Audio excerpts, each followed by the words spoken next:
So guys, Samsung Galaxy A01 core और Galaxy M01 core ये दोनों स्मार्टफोन सैमसंग के अभी के सबसे सस्ते स्मार्टफोन्स में से एक हैं और अब जल्द ही हमें इसी लाइनअप के अपग्रेडेड मॉडल्स गैलेक्सी M02 और गैलेक्सी A02 स्मार्टफोन्स देखने को मिलेंगे।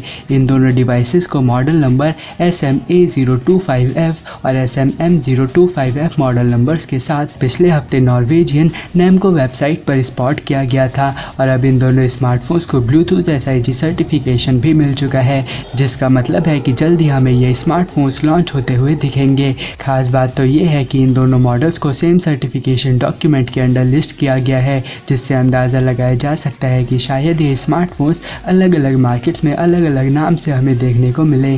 ब्लूटूथ SIG सर्टिफिकेशन पर लिस्टिंग से इसके बारे में वैसे तो कुछ खास जानकारी देखने को नहीं मिली है। हालांकि इनमें से इसके एक मॉडल SM-A025F को अभी हाल ही में ही Geekbench पर भी स्पॉट किया गया था, जिससे पता चला है कि कंपनी इसे स्नैपड्रैगन के किसी चिपसेट पर पेश करेगी और 2GB रैम के साथ Android 10 ऑपरेटिंग सिस्टम पर यह स्मार्टफोन रन करेगा। वहीं और लीक से पता चला है कि कंपनी इसे स्नैपड्रैगन 450 चिपसेट पर पेश कर सकती है। इसमें 5.7 इंचेस का एक HD+ डिस्प्ले देखने को मिलेगा।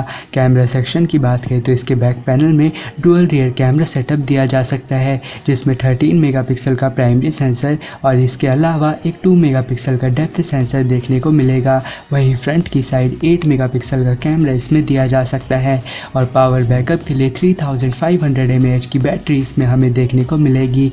अब बात करें प्राइस की तो ये स्मार्टफोन बाहर के मार्केट्स में $130 और इंडियन मार्केट में 7000 रुपीज़ के आसपास हमें देखने को मिल सकता है। अगर आपको वीडियो पसंद आई हो तो चैनल को सब्सक्राइब ज़रूर करें और साथ ही बेल आइकन दबाने के बाद इस वीडियो को लाइक भी कर दीजिए।